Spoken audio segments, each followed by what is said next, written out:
From St. Mary's University of Minnesota, you're listening to St. Mary's Currents. I'm your host, Ben Rogers. On this episode, we discuss a topic that has been in the headlines for months and has been impacting finances of every American. Of course, we're talking about inflation. Too many families are struggling to keep up with their bills. Inflation is robbing them of gains they thought otherwise they would be able to feel. Prices in the U.S. are climbing at their fastest rate in 40 years, up more than 8% from 2021. A new report by Bloomberg economists shows just how much inflation is costing Americans. In fact, everything your family bought last year now costs about $5,200 more. With our guest, Andrew Scott, who serves as an assistant professor of business here at St. Mary's, we will discuss the cause of inflation, as well as considerations the average person may need to make as we navigate these times of high prices. Hi, Andrew. Thank you so much for joining us on the podcast today. I'm really looking forward to today's conversation about inflation. But first, can you introduce yourself and tell our listeners what you do here at St. Mary's University and what your academic interests are? Yeah, absolutely. Happy to be here. Thanks for having me today. I've been at St. Mary's, for 6 years now, and I'm a finance professor. I teach in the business and communication department. I office at our Winona campus. I do all of the upper level finance classes for our finance majors, but I also teach the general finance class for all of our business majors. So if you're getting a degree in accounting or marketing, whatever it may be, you're going to have to come through the general finance class at some point. I also teach in our MBA program. I teach the corporate finance class. And one of the things that I do for the higher education industry, not so much for St. Mary's, is I work for the Higher Learning Commission as a peer reviewer. So I have an opportunity, usually once a semester, to travel to another institution and assess their performance, assess their financial characteristics and resource management, assess their strategy. So, I'm a higher education business nerd, and I'm happy to say that, happy to be in this industry, happy to be at St. Mary's and be working with such stellar students as we have here. Great. Well, sounds like this is going to be the perfect conversation today, so let's dive in. According to data released by the Bureau of Labor Statistics, back in March, inflation hit 8.5%, which the New York Times reports is the fastest 12-month growth in inflation since 1981. One of the biggest impacts on this has been the price of gasoline, according to the New York Times. However, other items and necessities have also seen a sharp rise, like food and housing costs, which, according to CNN, housing prices rose 19.8% year over year in February. Right now, what's leading to this historic inflation we're experiencing?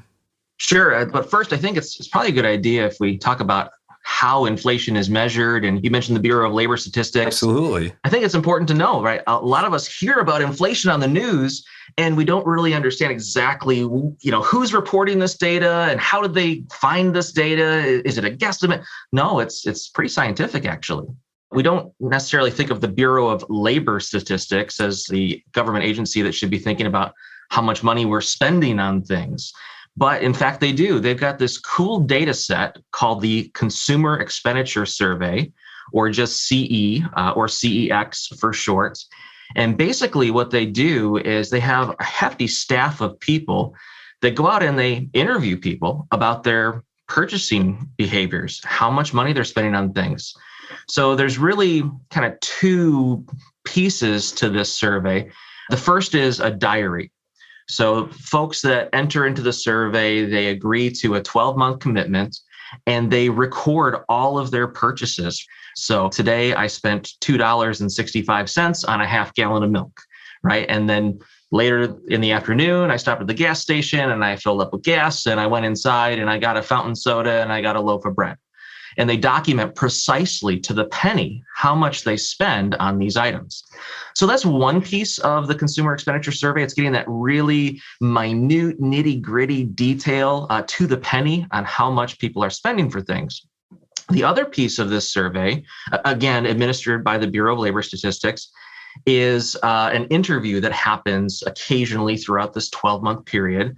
The BLS has a staff of about 800 field representatives, or FRs. These are people who work full-time, driving around the United States to interview people about their purchasing behaviors. So this is where we might ask about big things like, how much do you pay for rent, or how much did you pay for your mortgage payment, including principal, interest, property taxes, HOA, insurance, all that kind of stuff. How much did you pay for your last car or your monthly car payment? That big stuff that we can kind of remember and think of, they ask about through those interviews. So that's something that we can recall when we enter the study and we speak with someone. We can recall, 3 months ago, how much we spent for our car payments. We can't remember 3 months ago to the penny how much we spent on bread or milk or that sort of thing. We can kind of guesstimate, but we don't have an accurate memory of that. So that's why the diary is important. So again, two pieces, the diary and then also the interviews with the field representatives. And this is kind of a rolling survey. So every single month, there are new respondents entering the survey, and every single month, there are respondents that are ending their 12-month term. So there's a constant turnover in this thing. And the Bureau of Labor Statistics is constantly getting data on real-time purchasing activities, behaviors, and prices in our economy. So this leads to the CPI, the Consumer Price Index calculation. And basically what we do is take a bundle of goods, like say a gallon of milk and a loaf of bread and a gallon of gasoline and a new laptop computer and a new commuter car. You throw all those things into a bundle and figure out what the price is today. And then a month in the future, we can take that same bundle of goods and figure out what the price would be to buy all those things in that month. And the Bureau of Labor Statistics has that pricing data from all of those diaries and all of those interviews. So they take that information, from thousands of respondents, find the averages, figure out typically what's it going to take to buy these things in, say, March of 2022. And then we can figure out what it's going to cost to buy those things in April of 2022. And that 8% or 2% or whatever it is, it just shows what the change is in the price of that bundle of goods from, say, a year ago. So you mentioned March of 2022 as compared to March of 2021. So it would cost 8% more, $108 to buy that bundle of stuff instead of just $100. Right. That's good to know, because we often hear about how inflation is moving up and down. But what would you say is leading to the inflation that we're experiencing today? Well, things are getting more expensive for businesses. They're having to pay their employees a little bit more. There are backups in the supply chain. They're having to pay for rush orders and deliveries. They're having to pay up to get items from suppliers. And these businesses, they're just passing along those increased raw material prices along to their customers. And so far, customers are paying up. Right? So far, we're okay paying a little bit more for a gallon of milk or a little more for a gallon of gas. We're okay paying a little bit more for a new or used car. We're okay paying more for lumber for a new house. And because we're willing to pay up as a society, these businesses, they have no reason to pump the brakes at this time. So we've got this almost self-fulfilling prophecy in that we've got some increased supply items that are getting passed along to customers. Customers then are requiring higher wages themselves. When they go to work, those employers are having to pay up on the wage front, which again gets returned into high prices. And as long as this kind of spiral or circle keeps going, we're going to see an increase in prices and an increase in inflation, an increase for the cost of that basket of goods that we talked about. You mentioned that people are willing to pay. Right now we're seeing inflation of goods at, like I said, at 8.5. I mean, is there a level that is concerning where you could see people going, whoa, no, we're not doing this? Yeah, I think so. I mean, eventually people are going to, in the long term, change their purchasing habits. Right? It's really hard in the short term to change. And in just one calendar year, if we see things go through the roof as prices go, we're not going to necessarily move to live closer to work. We're not going to completely change our mode of transportation and rely on public transportation instead of having our own private vehicle.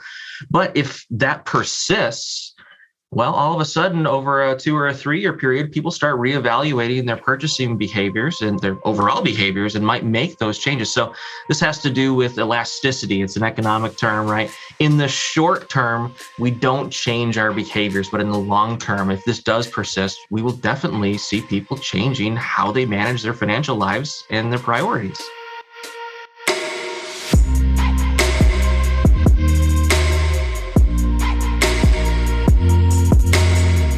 We'll be right back in a minute.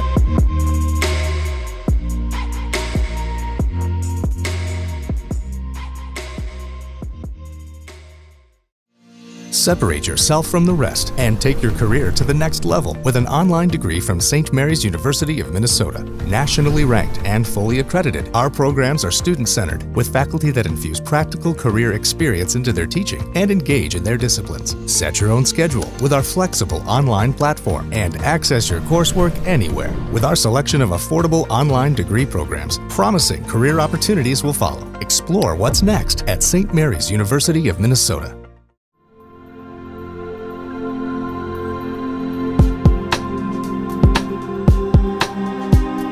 With inflation like this being a concern for many Americans, what should the average person be considering when it comes to financial decisions right now?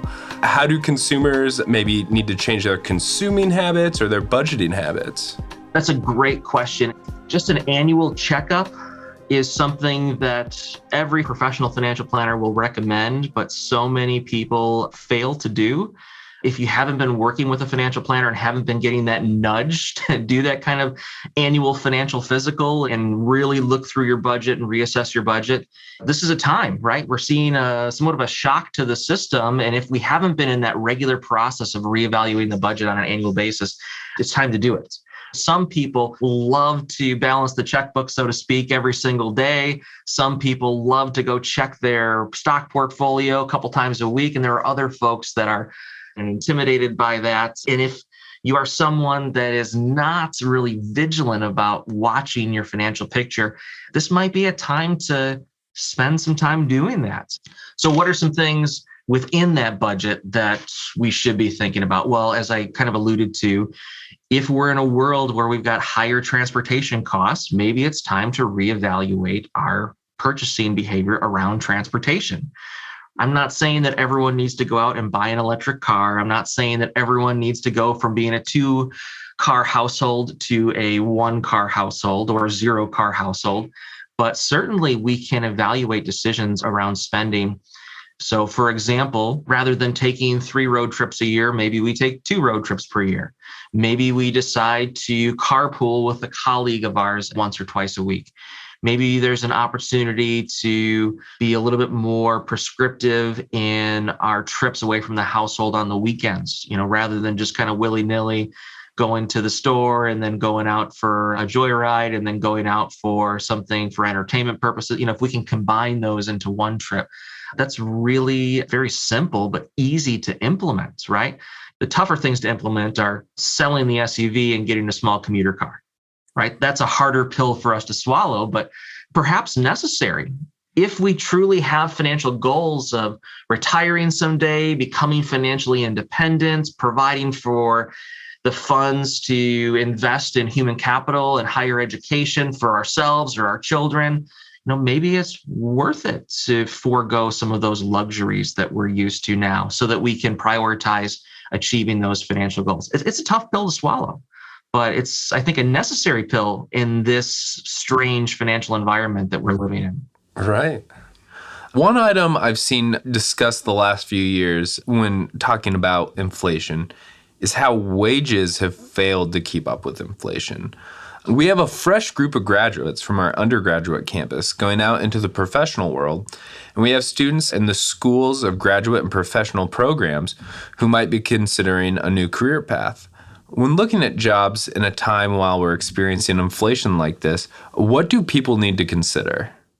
When graduates are hitting the job market and it's time to go and shine, it's time to go get that big wig job post-graduation, it's really important to consider not just the base salary, but also the benefits associated with that position.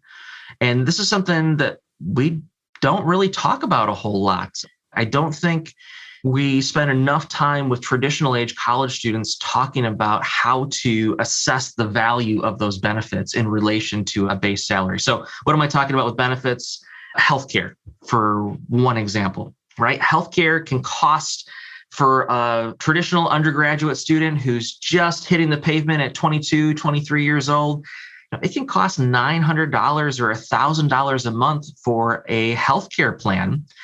And an employer might choose to pick up some of that expense, right? And this is a negotiated group rate for a really nice healthcare plan. It might cost even more than that to purchase independently. But let's say it cost $1,000. Some employers will pitch in 50%. So that's an extra $500 a month that someone is receiving in income, so to speak. It's just a discount on that high-priced health insurance plan. Some employers might pay for 75% of it, or $750. Some employers might pay 100% of that. So if your base salary is $50,000 coming out of college, and also your employer is paying 100% of a $1,000 monthly healthcare plan, that's an extra $12,000 right there. Right? So that's something that I don't think we've trained ourselves, or we're training traditional college students to really assess. And this goes, I guess, the same for our SGPP students who are considering new job opportunities after getting a master's degree or a doctoral degree. Another thing is that we moved away from this defined benefit system into this defined contribution system. I'm talking about retirement here. So instead of pensions, where an employee is going to be guaranteed some sort of defined benefit once they retire, once they reach retirement age, and the company has agreed to provide some monthly benefits on a reoccurring basis after retirement, we moved away from that to this defined contribution system in the United States, where employers are providing some small percentage of an employee's salary towards a qualified retirement account. So that can be huge. That can be a huge benefit, a huge perk. And a lot of times we don't necessarily really assess that on the front end when we're considering different employers. We apply for the job, we talk about base salary, we accept the job, and then find out, or really get into the weeds and investigate what that retirement plan is going to look like. That should be upfront. That should be certainly a consideration before accepting the job. And I think, again, for folks that are not hyper vigilant about financial management, it's really intimidating, it's really difficult, but certainly something that should be front and center when we're thinking about that job offer. So if we're making $50,000 a year and an employer will provide an additional 10% of our salary in the form of defined contributions to some sort of qualified retirement account, like a 401k account, and we can think of that as an extra $5,000 in financial benefits that are not in the form of base salary. Right. You know, one thing that you mentioned was how we need to be thinking about how we're teaching certain things when it comes to finances. Right now, there are a number of states that are considering laws that would require financial literacy courses in K through 12 schools. In Minnesota, an omnibus education bill would mandate that high school freshmen take at least a half a credit in personal finance. Do you think enough is being done right now to teach financial literacy? And if not, is now the time to act? No and yes. No, I do not believe enough is being done. And yes, now is the time. So for whatever reason, finance is still a really taboo topic in many households, right? We talk about drugs and alcohol. We talk about the birds and the bees. We talk about all of this stuff that's important for, growing an individual into an adult so that they can be self-sustaining in their adult life. But we don't talk about finance around many dinner tables. So it's incredibly important that we have some form of financial education for young people. High school is great. There are many states that have already mandated some small level of financial literacy education for high school students, but I don't think it's enough, right? I think we need to have some level of financial education as students mature and become a junior or senior in high school, or maybe a freshman in college, so that they can have some base level of understanding of personal finance. before they get themselves into too much trouble, right? It's kind of too late if we wait until the job market after college or maybe as a senior in college, because it's possible that college students have already gotten themselves into a lot of trouble by then. Right. So we need something in high school. We need something early college to help with some of those basic principles. And really, high school is a great time before students make one of the biggest investments of their lives, which is higher education investment. Right. Right. So I think that's great. I support that. The caveat is if we're going to have required, mandated, necessary financial education in high schools, we have to make sure that the instructors are qualified and understand these concepts as well. So that's somewhat of a difficulty. Sure, it's easy to pass the bill and mandate it. It's a little bit harder to implement with people that truly have expertise in personal finance. So that's one side. Another kind of level to this is that after students have had that base level of financial education, say in high school or early college, it's a good idea to have a second round of it when students are seniors. Right? When they're thinking about making those decisions that come with being a working adult in society. So to talk about health insurance plans and compare premiums and deductibles, to talk about qualified retirement accounts, the differences between Roth IRAs and traditional IRAs, that kind of stuff, estate planning issues. Like that's not really necessary or relevant for students that are juniors and seniors in high school. Totally relevant for people that are seniors in college getting ready to graduate and move on to, the working world. So I think probably in an ideal system that I create, we're going to have two levels of this. One is early college or high school, and then another level would be later in college as people are transitioning into that professional life. Andrew, this has been great, and I think, there's a lot of valuable information in this episode for our listeners. So thank you so much for your time. Hey, happy to be here. Have me back anytime. I could talk about this stuff all day. St. Mary's Currents is a production of the St. Mary's University of Minnesota Office of Marketing and Communication. It is produced by Ben Rogers and Deb Nergang. It is recorded, edited, and engineered by Jeffrey DeMarsh. Our theme music is written by Will Van de Kramert. I'm Ben Rogers. We'll see you next time for St. Mary's Currents.